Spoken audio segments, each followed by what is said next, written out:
Welcome back, viewers. The next story we have for you today is brought to you by one of my college friends who pursued a career in American history teaching. Our second guest is Dr. Michael Murphy. Michael? Long time no see, Devin. Yes, way too long, Mike. Yeah, it's a pleasure to be on your show. Thanks for volunteering your time. So, you're an expert on Valley Forge? Yes, I like to think so. Sounds good. Okay, well, what was Valley Forge anyway? Well, Valley Forge is a place in Pennsylvania made famous in the Revolutionary War. It is named for the Iron Forge in Valley Creek. Creative name. No kidding. Anyway, The location was very well picked. It was outside the city of Philadelphia and would be able to halt surprise attacks. sounds pretty good. It was a good spot in terms of terrain, too. It had two large hills nearby, named Mount Joy and Mount Misery, along with the river to the north. Interesting. You said the location was picked? What do you mean? Picked for what? Well, George Washington, commander of the Continental Army, had to decide on a place to camp for the winter of 1777 and 78. Oh, okay. Well, what makes Valley Forge so famous then? Well, I wouldn't exactly call it that. What do you mean by that? Well, it was more like infamous. Care to explain? That's why I'm here. Washington brought his men at the start of the winter. They were already in bad shape. I assume that wouldn't change? Not the least. The Continental Army set up over 1,000 huts to shelter the 12,000 soldiers. Well, why don't you get into the rough stuff then? If you say so. The troops at Valley Forge were poorly fed before the winter, and it just got worse. Many soldiers were faced to eat a mix of flour and water every day. Yeah, that's gross. Oh, but there's so much more. The weather, for one thing, was torturous. The snow is deep and the temperature freezing. I actually have a very good quote by George Washington that really tells you how tough it was for his army at Valley Forge. He once said that you might have tracked the army from White Marsh to Valley Forge by the blood on their feet. Wow, that really doesn't sound like much fun. Not the least. Well, what were some of things that the soldiers did to keep morale up?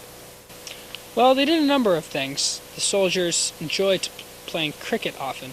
They also performed many plays, such as Cato, and the soldiers enjoyed singing. Oh, sounds like a party. Most definitely. Washington said that his army had three choices, all very simple: starve, dissolve, or disperse. Well, none of those sound very good to me. I agree.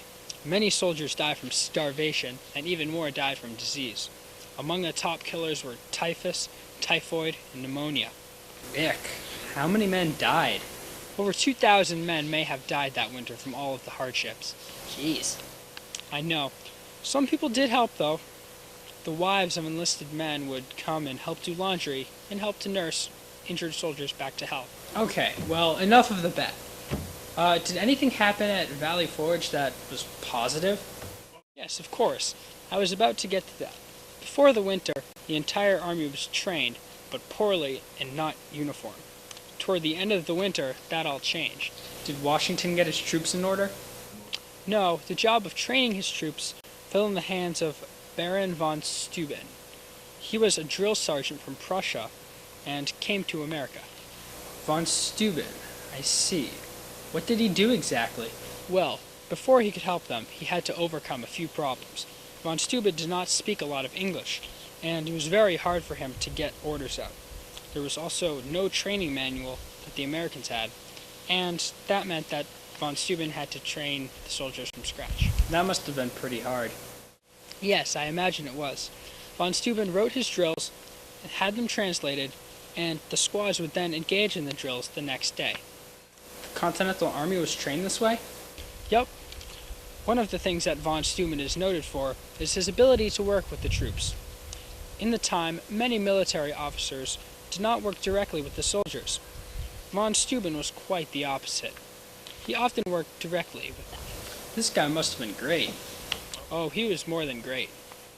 Indeed. Well, how long was Washington and his army in Valley Forge for? They were all in Valley Forge for about 6 months. They left on June 19th. The whole winter strengthened the will of the Continental Army. Okay, well, do you have anything else to say about Valley Forge? Nope, I think I've covered everything as best as I could. Unless you have any questions? Nope, I believe I'm all set. Thanks for doing this, Michael. I really appreciate it. Anytime, Devin. It's been great seeing you. So long. Bye. And that's that. I hope you've all enjoyed this special Revolution edition of Channel 8 News. I know I learned a lot from Alex and Mike, and I hope you did too. If you have any questions for them, please visit our website at www.channel8news.com/revolution. That's www.channel8news.com/revolution. I hope you tune in for 11 o'clock for all of the day's biggest stories. Have a good night, everyone. God bless.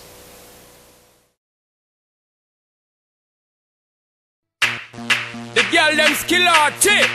Chanda Paul, some give it to, some give it to, some give it to our girls. 5,040,000 naughty shorty. Baby girl, all my girls, all my girls. Chanda Paul say, well, on the way the time cold, I wanna be keeping you warm. I got the right temperature for shelter you from the storm. Hold on, girl, I got the right tactics to turn you on. And girl, I wanna be the papa, you can be the mom. Oh, oh.